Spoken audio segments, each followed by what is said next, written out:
WhatsApp everyone, बहुत बहुत स्वागत है आप सभी लोगों का इस अमेजिंग से वीडियो के अंदर। जल्दी जल्दी मुझे ऑडियो वीडियो चेक दे दीजिए और बता दीजिए कि क्या आपको मेरा ऑडियो वीडियो एकदम परफेक्ट है। सर आज हम लोग यहाँ पे ऐसे 610 का रिवीजन करने आए हैं, जहाँ पे मैं आपको पढ़ाने वाला हूँ using the work of internal auditor के बारे में। बहुत सारी बातें, बहुत सारी चर्चाएं मैं आपके साथ यहाँ पे करने वाला हूँ। लगभग हम लोग इसको जल्दी एकदम क्विकली रिवाइज करेंगे, क्योंकि ये रिविजन वीडियो है। तो थोड़ा सा रिवीजन का भी अल्ट्रा रिवीजन हो चुका है, उसका भी अल्ट्रा रिवीजन वीडियो है, ऐसा समझ लीजिए। लेकिन हाँ, रिवीजन वीडियो आप इसको बढ़िया से, अगर आप पहली बार भी सुन रहे हैं ना, तो थोड़ा सा ध्यान से भी अगर आप इस वीडियो को देखेंगे, आपको सारी बातें बढ़िया से समझ में आ जाएंगी। ये वीडियो हम लोग यूट्यूब के ऊपर भी पोस्ट करने वाले हैं, ठीक है। चलिए सर आ जाओ।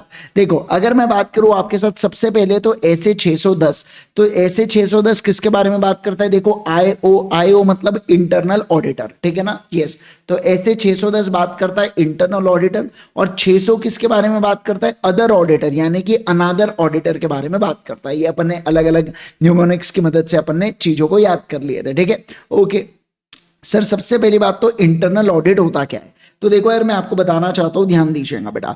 याद करो, लॉ के अंदर अपन लोग पढ़ा करते हैं। क्या पढ़ते हैं सर हम लोग लॉ के अंदर? हमने कह के रखा है कि कुछ जो क्लास ऑफ कंपनीज है ना, क्या कहा मैंने? बोलो, कुछ जो क्लास ऑफ कंपनीज है, वो क्लासेस ऑफ कंपनी के लिए इंटरनल ऑडिटर को अपॉइंट करना पड़ता था। क्या करना पड़ता था? बोलो, इंटरनल ऑडिटर को अपॉइंट करना पड़ता था कुछ क्लासेस ऑफ कंपनी के लिए। अब वो जो क्लासेस ऑफ कंपनी थी, वो क्या करती है? एक पर्सन को अपॉइंट करती है जो इंटरनल ऑडिटर होता है। क्या इंटरनल ऑडिटर चार्टर्ड अकाउंटेंट ही होना चाहिए क्या? नहीं, ऐसा कोई भी रिस्ट्रिक्शन नहीं है, ऐसा कोई भी लिमिटेशन नहीं है, ऐसा कोई भी कंडीशन नहीं है।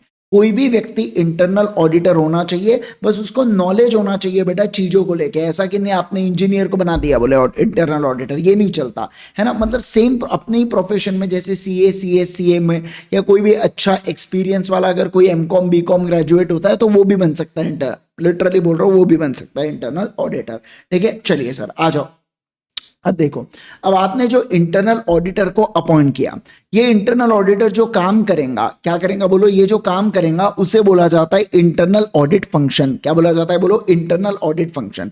इसका मतलब होता है function of entity that performs assurance plus consulting activities design to evaluate and improve effectiveness. मतलब बेसिकली क्या बोला जा रहा है सर, एंटिटी ने कुछ ऐसा फंक्शन बना के रखा है अपने ऑर्गेनाइजेशन में, जो अश्योरेंस मतलब कि भरोसा और कंसल्टिंग एक्टिविटीज देता है, जिससे अपने को पता चलता है क्या? जिससे अपन लोग डिजाइन टू इवैल्यूएट, ये इसलिए इस तरीके से बनाया जाता है कि हम लोग इवैल्यूएट कर पाए। इवैल्यूएट का मतलब होता है स्टडी करके उसके ऊपर जजमेंट बनाना, इवैल्यूएट कर पाए, और इफेक्टिवनेस मतलब बेहतर कर पाए। किसको बेहतर कर पाए?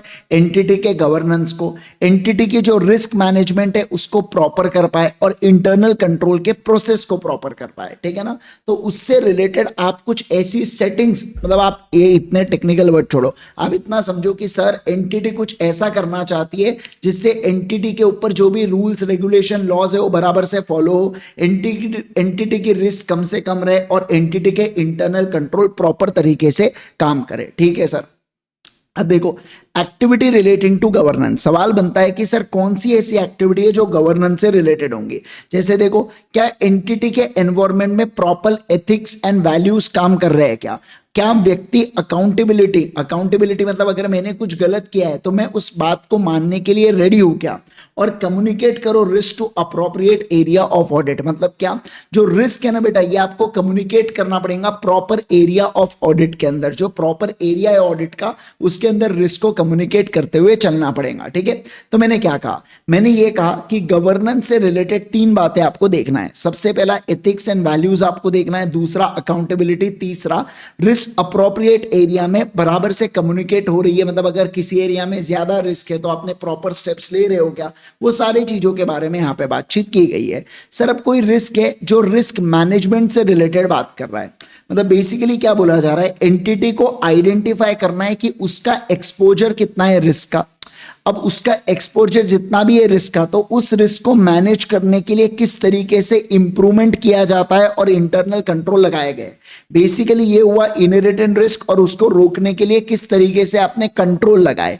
और फिर बोला जा रहा है फिर उसके बाद ऐसे प्रोसीजर्स को परफॉर्म करो जिससे एंटिटी के अंदर फ्रॉड के बारे में पता लगा जा सके। मतलब बेसिकली कंट्रोल्स को बायपास करके भी अगर आपने कुछ काम किया है तो आप उसको भी जानो। क्या बोला सर, इनहेरिटेंट रिस्क को जानो, जो आपने कंट्रोल्स लगाए उसको जानो, और फिर बोल रहा है कि जो कंट्रोल रिस्क आई है उसको भी जानो।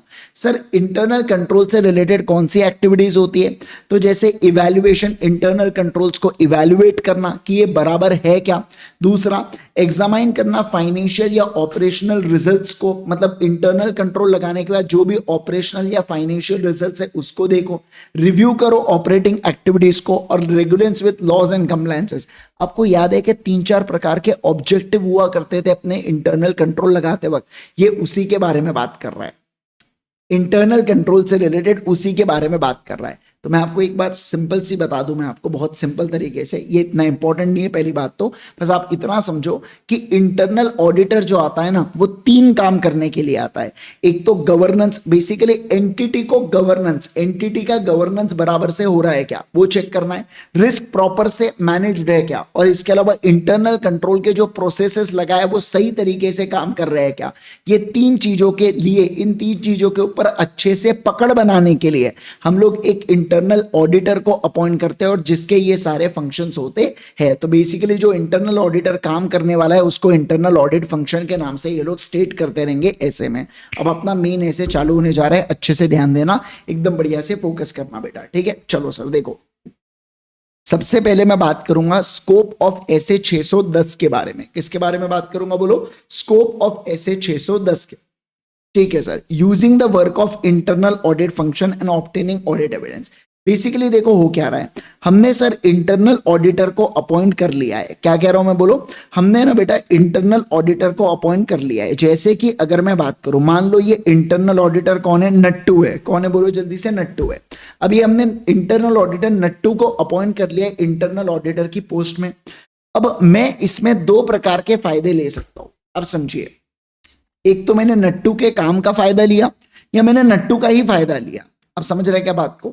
मैंने क्या कहा, मैंने कहा कि इंटरनल ऑडिटर के काम का भी आप प्रयोग कर सकते हो, या आप इंटरनल ऑडिटर का ही प्रयोग कर सकते हो, उसको ही आप डायरेक्ट करोगे, सुपरवाइज करोगे, रिव्यू करोगे उसके एक्टिविटीज को। मतलब आप उसको बोलेंगे एक काम कर तू ये ऑडिट प्रोसीजर लगा, एक काम कर तू ऐसा कर, और उसकी जितनी भी एक्टिविटीज है ना उसके ऊपर आप अपनी निगरानी जमाए रखते हो। आप समझ रहे क्या बात को, उसके ऊपर आप अपनी निगरानी जमाए रखते हो। इसे बोला जाता है क्या, इसे बोला जाता है डीआरएस किया जाएगा एक्सटर्नल ऑडिटर के द्वारा। मतलब मैं उसको बोलूंगा तू काम कर, और मैं उसको देखते रहूंगा, सुपरवाइज करूंगा, और समय समय पर रिव्यू करते रहूंगा उसके काम को। ठीक है सर, आ जाइए। एक बात मैं बता दूं, आप दोनों में से किसी का भी इस्तेमाल करो। यहां पे एक्सटर्नल ऑडिटर की सोल रिस्पॉन्सिबिलिटी होती है अपने ओपिनियन के लिए। मतलब एक्सटर्नल ऑडिटर अपनी गलती दूसरों के ऊपर नहीं डाल सकता, पहला। दूसरा, responsibility not reduce if uses the work of internal auditor. Simple सी बात बता दूं मैं आपको कि भले मैं इंटरनल ऑडिटर के काम का प्रयोग कर रहा हूं, इससे मेरी जिम्मेवारियां कम नहीं होती।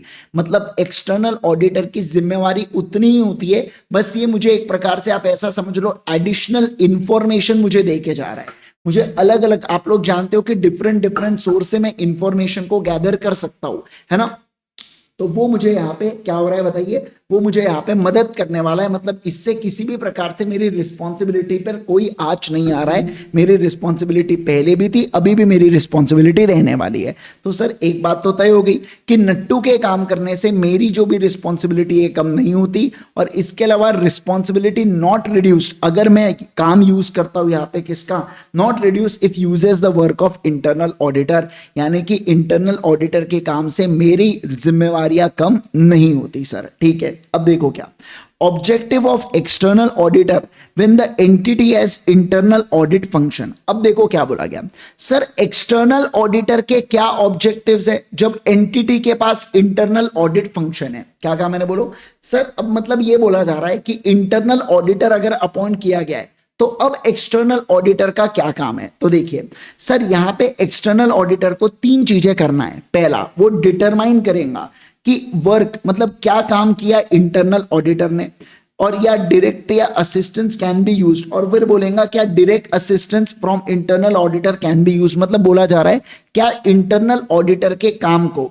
या अगर इंटरनल ऑडिटर को मैं डायरेक्ट असिस्टेंस करूं तो क्या मैं इन दोनों का यानी कि इंटरनल ऑडिटर का किसी भी तरीके से फायदा उठा सकता हूं क्या?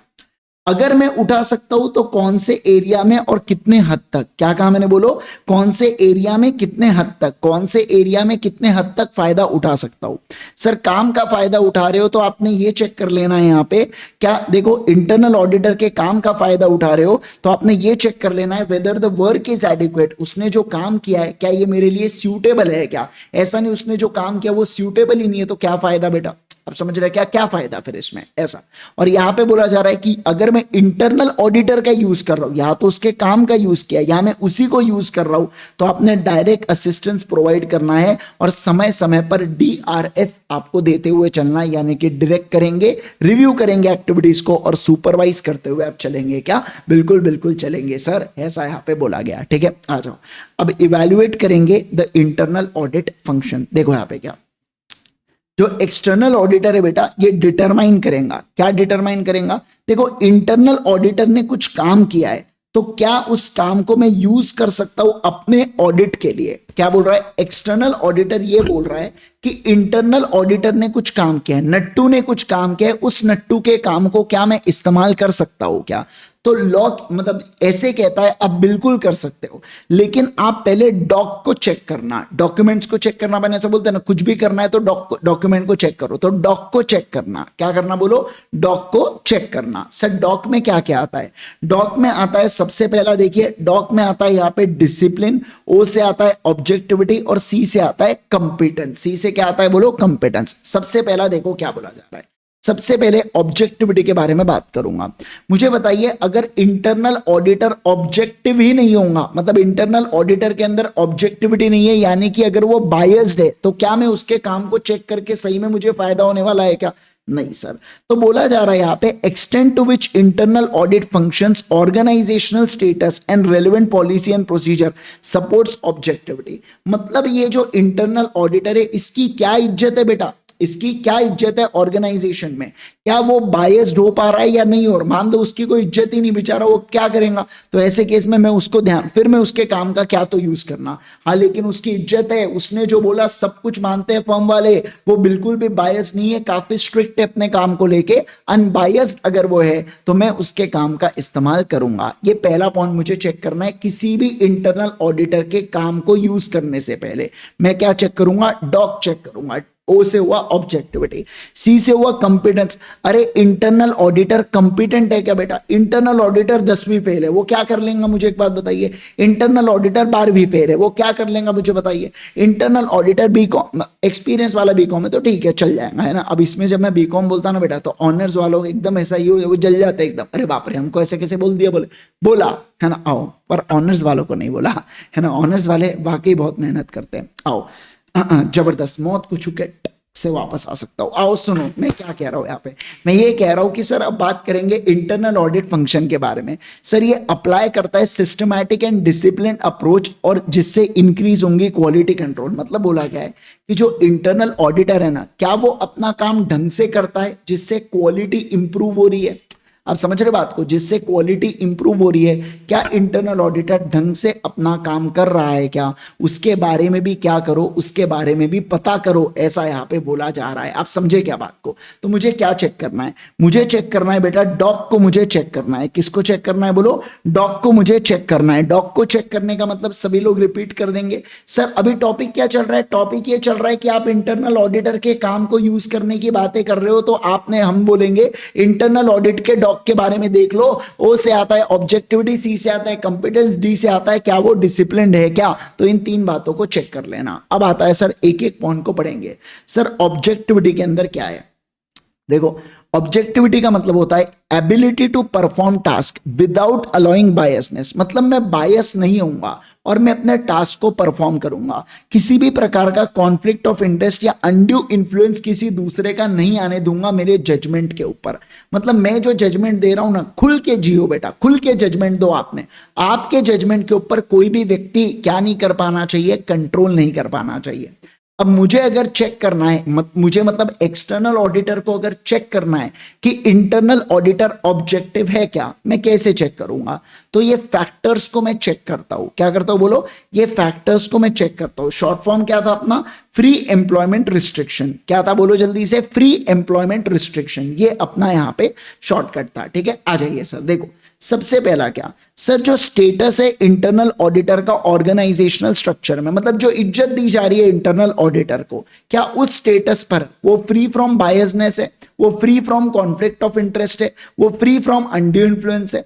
मतलब क्या मैं बायस तो नहीं हो रहा? मैं अगर इंटरनल, मैं बायस तो, मेरा ऑर्गेनाइजेशन का स्टेटस इतना नीचे है कि एरा खैरा कोई भी प्यून भी बजा के जा रहा है बेटा, तो ऐसे केस में मैं कहूंगा ये तो ऑब्जेक्टिव हो ही नहीं सकता। सर ध्यान रखना, उसको फ्री फ्रॉम बायसनेस रहना है, उसका किसी भी प्रकार से कंपनी में कॉन्फ्लिक्टिंग नेचर का इंटरेस्ट नहीं आना चाहिए। मैं ही आपको बुक्स के अकाउंट्स मेंटेन करके दे रहा हूं, मैं उसको ऑडिट कर रहा, कॉन्फ्लिक्टिंग नेचर हो गया, क्या फायदा? मैं ही पेपर दे रहा हूं और मैं ही उसके पेपर को चेक कर रहा, कोई मतलब नहीं है। सर कोई व्यक्ति अनड्यू इन्फ्लुएंस तो नहीं कर रहा ना, ये चीजों को चेक करो, ये पहला पॉइंट। दूसरा, सर क्या मैनेजमेंट या टीसीडब्ल्यूजी कोई रिस्ट्रिक्शन तो नहीं लगा रहा है इंटरनल ऑडिटर के ऊपर? अगर लगा रहा है तो वो ऑब्जेक्टिव नहीं हो पाएगा। सर जो टीसीडब्ल्यूजी ओवरसी करता है क्या जब इंटरनल ऑडिटर को अपॉइंट किया जा रहा है? देखो, अगर एम्प्लॉइज को बोल दिया अपॉइंट कर लो तो ये किसी को भी ये कर लेंगे, क्या कर लेंगे? एम्प्लॉय कर लेंगे।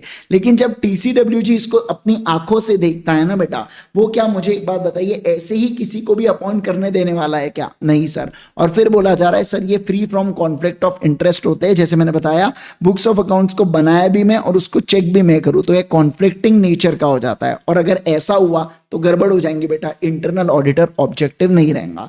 तो मैंने कहा फ्री करो एम्प्लॉयमेंट के रिस्ट्रिक्शन को। फ्री से 2 पॉइंट आ गए, ये बायसनेस, कॉन्फ्लिक्ट ऑफ इंटरेस्ट और ये सब चीजें आ गया, और ये फ्री वाला भी आ गया, और यहाँ पे बाकी भी 2 पॉइंट्स आ जाते हैं। ठीक है, अब बात करेंगे कंपिटेंस एंड इवैल्यूएशन के बारे में। अब मैं आपको सेकंड पॉइंट पढ़ाने जा रहा हूं डॉक का। अभी अपना ऑब्जेक्टिव पॉइंट हो गया, अब उसमें जो सी वाला पॉइंट था, डीओसी में से सी वाला पॉइंट कंपिटेंस, उस पॉइंट को मैं आपको पढ़ाने जा रहा हूं। ठीक है, देखिए सर क्या बोला गया।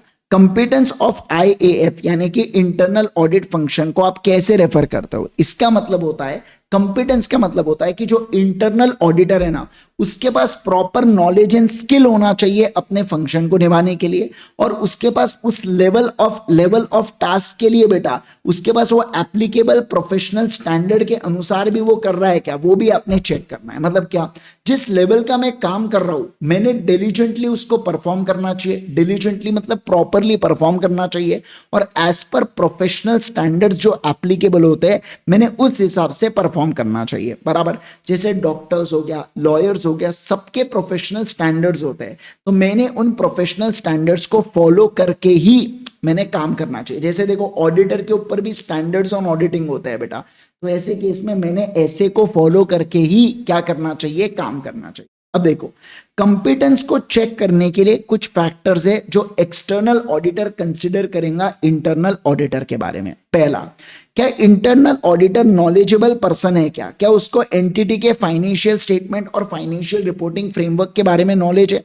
और अगर है तो क्या वो व्यक्ति सक्षम है क्या बेटा, मतलब उसकी ट्रेनिंग या टेक्निकल अंडरस्टैंडिंग उसको सक्षम बनाती है क्या काम करने के लिए, ये मैं चेक करूंगा इंटरनल ऑडिटर के बारे में।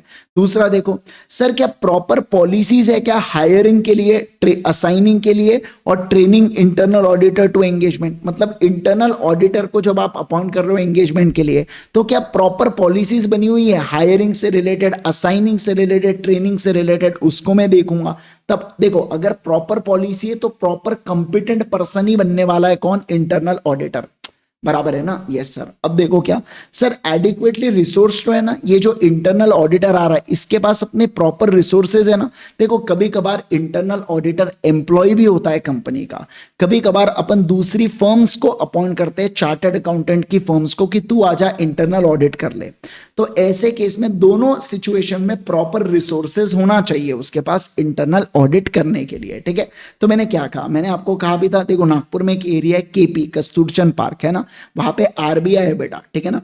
तो वहां पे ना ऑलवेज आर्मी पर्सनल होता है हैट पहन के। तो मैंने कहा था केपी में हैट पहन के रिसोर्सेज घूमते हैं, आर्मी जो भी पर्सन है वो हमारे देश की बेटा रिसोर्सेज है। तो ऐसे केस के अंदर मैं कहूंगा केपी में हैट पहन के रिसोर्सेज घूमते हैं। समझ रहे हैं आप बात को? ओके सर, के से क्या हुआ नॉलेज, पी से प्रोफिशिएंसी, हैट से होने वाला यहाँ पे क्या हायरिंग, असाइनिंग, ट्रेनिंग, और रिसोर्सेज से रिसोर्सेज वाला पॉइंट आ जाता है, ठीक है सर। अब हम लोग चलेंगे डॉग के आखिरी पॉइंट के ऊपर, यानी कि डिसिप्लिन के ऊपर। सर डिसिप्लिन क्या कहता है? ये कहता है कि जो planning, performing, supervising, review and आखिरी में डॉक्यूमेंटेशन, ये सर हमने डिस्टिंग्विश करवाना चाहिए इंटरनल ऑडिट फंक्शन और एंटिटी के कंट्रोल फंक्शन से। याद करो कंट्रोल एनवायरमेंट करके जो टॉपिक होता है बेटा, कंपोनेंट्स ऑफ कंट्रोल, ऐसा टॉपिक होता है चैप्टर नंबर 3 में इंटर ऑडिट में। तो उसके अंदर कंपोनेंट्स में एक आखिरी है बेटा मॉनिटरिंग ऑफ कंट्रोल, है ना, मॉनिटरिंग। तो basically it's a one type of control function. तो इनका क्या कहना है कि एंटिटी के जो कंट्रोल फंक्शन है ना, उससे हमारा जो इंडिपेंडेंट ऑडिटर्स फंक्शन है ये काफी अलग है। आप समझ रहे हैं कि ये काफी अलग है, ऐसा इनका कहना है, ठीक है। तो मैं कौन से फैक्टर्स को चेक करूंगा कि इंटरनल ऑडिटर डिसिप्लिन्ड व्यक्ति है कि नहीं है? तो देखो ये बोला जा रहा है क्या existence, adequacy and use of documented internal audit procedure and guidance. मतलब क्या कि हमारा इंटरनल ऑडिटर क्या इंटरनल ऑडिट के जो प्रोसीजर्स या गाइडेंस है उसको बराबर से उसके पास है क्या, और दूसरा अप्रोप्रिएट क्वालिटी कंट्रोल और प्रोसीजर्स लगाया है क्या, उसने appropriate quality and control procedures लगाया है क्या, उसके बारे में तुमने देखना चाहिए, ऐसा यहाँ पे बोला गया। सर मुझे बताइए अगर डॉक ही नहीं है तो क्या एक्सटर्नल ऑडिटर इंटरनल ऑडिटर के काम को यूज करेगा क्या? नहीं करेगा, है ना। अब देखो क्या, अब जो मैं आपको टॉपिक बता रहा हूं वो देखो क्या है, determining the nature and extent of work of if that can be used. मतलब बोला जा रहा है यहाँ पे कि सर अगर डॉक है तो एक्सटर्नल ऑडिटर ने कितना यूज करना चाहिए काम को, उसके लिए बात की जा रही है। तो कितना काम को यूज करना चाहिए, तो ये डिपेंड करता है दो चीजों के ऊपर। पहला है नेचर एंड स्कोप। क्या है बोलो? सर एक्सटर्नल ऑडिटर को यह देखना पड़ता है इंटरनल ऑडिटर ने कौन से इसमें जो काम किया है या जो काम करने वाला है उसका नेचर, मतलब वो कैसा काम है और कितना काम उसने किया, और दूसरा उसको मेरे ऑडिट के स्ट्रैटेजी के लिए कैसे रेलेवेंट माना जाएगा। बहुत जबरदस्त बात बताया मैंने आपको, फिर से रिपीट करूंगा मैं। देखो क्या सर, डॉक मिल गया मुझे, बहुत अच्छी बात है, डॉक मिल गया। अब मैं ये देखना चाहता हूं कि चलो डॉक तो मिल गया, पहली स्टेप पार हुई, लेकिन ये जो एक्सटर्नल ऑडिटर है ना, ये कितना काम और यूज करेगा, how much more work he will use, उसके बारे में मैं यहां पे बात कर रहा हूं। तो एक्सटर्नल ऑडिटर को दो चीजों को कंसिडर करना है। पहला क्या कंसिडर करना है? नेचर एंड स्कोप के बारे में। मतलब क्या ये जो इंटरनल ऑडिटर ने काम किया ना, कैसा किया, कितना किया, क्या जो काम करने वाला है या जो काम हो गया उसके बारे में बात किया, कैसा और कितना काम हुआ, और उसका रेलेवेंस कितना है एक्सटर्नल ऑडिटर के स्ट्रैटेजी और प्लान में, उसको भी भैया कौन कंसिडर करता है? एक्सटर्नल ऑडिटर कंसिडर करता है। अच्छा जैसे देखो ये एग्जांपल्स है बेटा, मान लीजिए testing operating effectiveness of control है, तो मैं अगर इंटरनल ऑडिटर ने किया है मैं इसके काम का प्रयोग कर सकता हूं। सर मान लो कोई ऐसी सब्सटैंटिव प्रोसीजर है जिसमें कैसा जजमेंट है, देखो जजमेंट कैसा है बेटा, लिमिटेड जजमेंट है। जजमेंट कैसा है? लिमिटेड जजमेंट है, तो मैं काम का यूज करूंगा। सर इसने ऑब्जर्वेशन किया है इन्वेंट्री काउंटिंग का, मैं काम का प्रयोग करूंगा। सर इसने compliance with the regulatory requirement के लिए बहुत सारे एविडेंसेस को गैदर करे, मैं ऐसे काम का प्रयोग करने वाला हूं, ठीक है ना। ओके सर, अब देखो क्या, अब बात करेंगे circumstances where external auditor will use less work of internal auditor. मतलब मैं कुछ ऐसे सर्कमस्टांसेस, मतलब ऐसे सिचुएशन के बारे में बात कर रहा हूं जहां पे मैं कम यूज करूंगा इंटरनल ऑडिटर का काम। भले मुझे डॉक मिल गया हो फिर भी मैं कम यूज करना चाहता हूं काम को, जिसमें हाई रोमम वाले एरियाज है। सर ऐसे एरियाज जिसके ऊपर रिस्क ऑफ मटेरियल मिसस्टेटमेंट ज्यादा है, तो ऐसे कहता है कि आप इंटरनल ऑडिटर के ऊपर भरोसा मत करो, आप खुद काम कर लो। दूसरा, सर ऐसे एरियाज जहां पे ज्यादा जजमेंट इन्वॉल्व है, तो हो सकता है बेटा इंटरनल ऑडिटर ने गलत जजमेंट लिया हो, तो अगर इंटरनल ऑडिटर ने गलत जजमेंट लिया हो, एक काम करो ना, इतना ज्ञान क्यों पेल रहे हो, तुम ही कर डालो फिर चीजें, ऐसा मैं बोलूंगा एक्सटर्नल ऑडिटर से।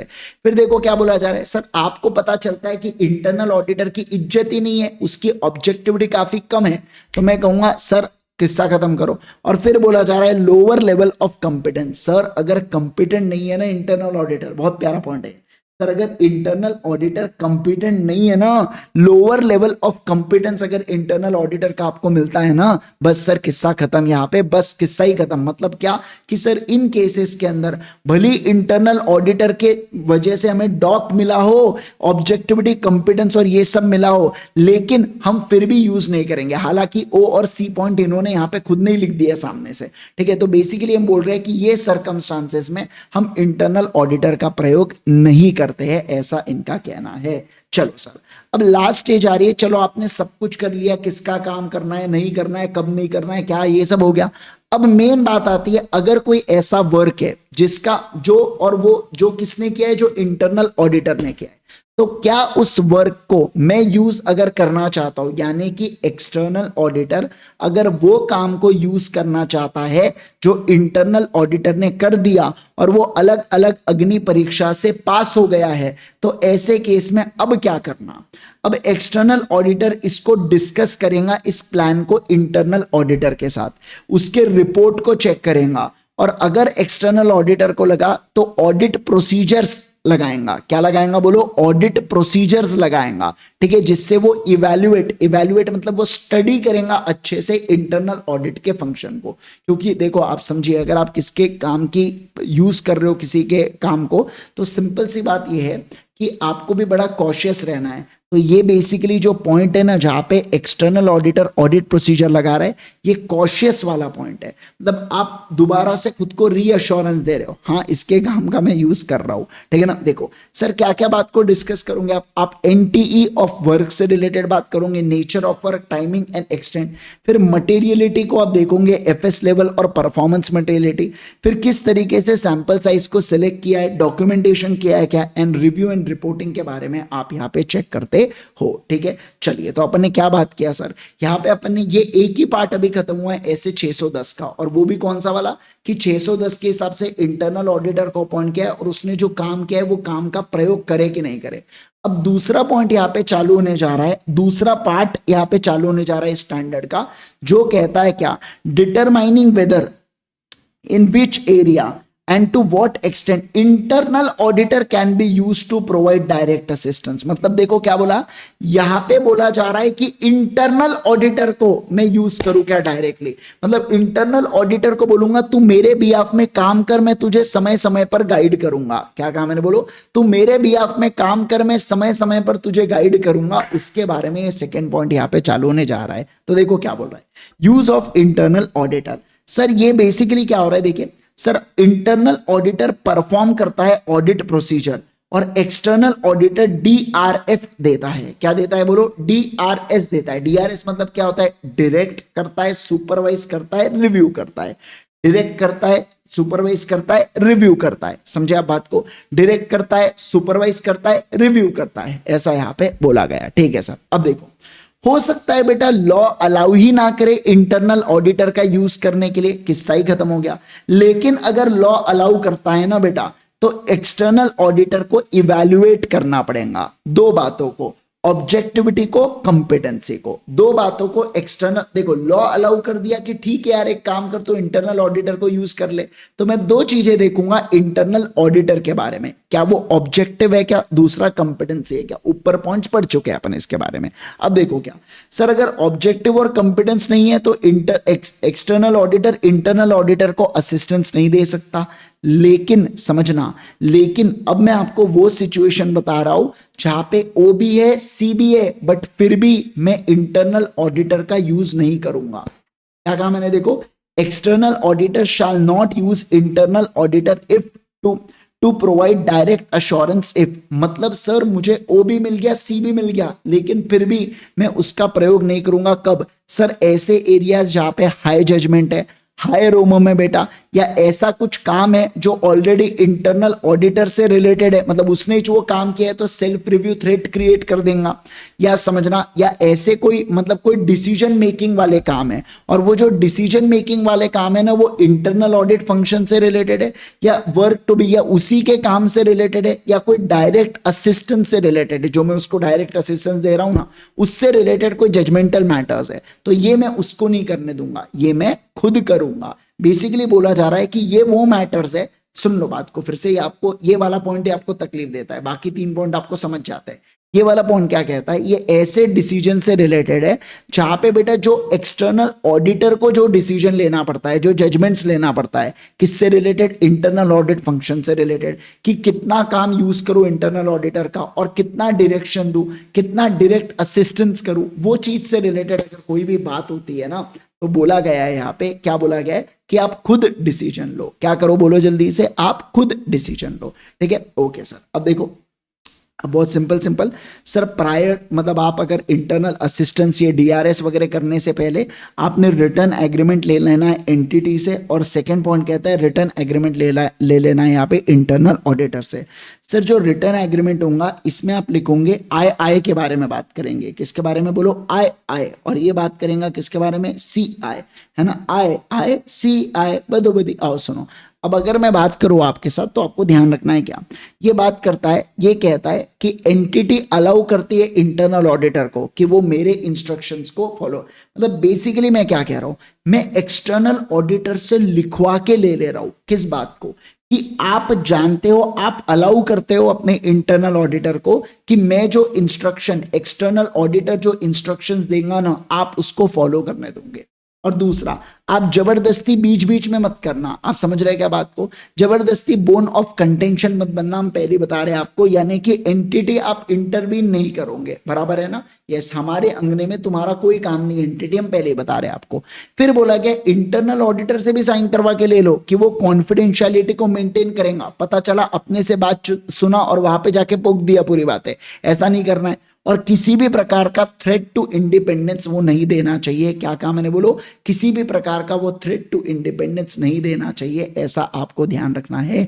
मतलब सर अगर उसके इंडिपेंडेंस में थ्रेट है तो ऐसे केस के अंदर आप उसको मत यूज करना सर, मतलब सिंपल सी बात है, तो उससे लिखवा के ले लो, कोई भी थ्रेट टू इंडिपेंडेंस उसका नहीं है, ताकि अपना इंडिपेंडेंस जो है ना बेटा वो बरकरार रहे, हम बस इतना ही चाहते हैं, उससे ज्यादा तो हम कुछ चाहते नहीं, ठीक है ना। चलिए सर, यहाँ पे हुआ क्या समाप्त, यहाँ पे हुआ अपना ऐसे 610 समाप्त, क्या हो गया बोलो जल्दी से, ऐसे 610 का पूरा पूरा बहुत ही प्यारा, बहुत ही औसम, बहुत ही मजेदार रिवीजन अपना हो जाता है यहाँ पे समाप्त, right. Thank you so much once again everyone, आज के लिए करेंगे केवल और केवल इतना, मिलेंगे नेक्स्ट सेशन में, bye bye bye bye and bye bye everyone.